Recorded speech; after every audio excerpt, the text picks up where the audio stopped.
এক জীবনে সবার কাছে ভালো হতে পারবে না। চেষ্টাও করো না কখনো সবার কাছে ভালো হওয়ার জন্য, কারণ সবার কাছে ভালো হতেই হবে এমন মাথার দিব্যি কেউ তোমায় দেয়নি। আর তুমি বেঁচে আছো তোমার নিজস্বতায়।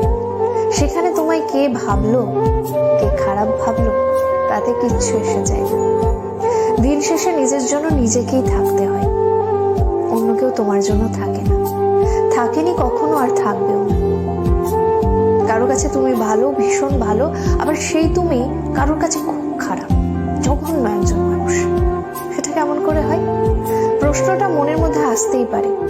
আসলে আমাদের কে ভালো ভাবছে আর কে খারাপ ভাবছে সেটা বিপরীতে থাকা মানুষটার মানসিকতার উপরই নির্ভর করে। সেই পরিপ্রেক্ষিতে অন্যের মানসিকতার পরিবর্তনের ভার তো তুমি নিতে পারবে না।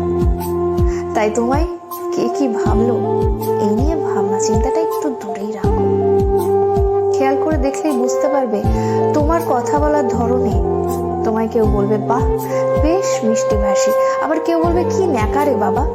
আবার কখনো তুমি যদি স্পষ্টবাদী হও, কেউ তোমায় বলবে প্রতিবাদী, কেউ বলবে ঠোঁট কাটা।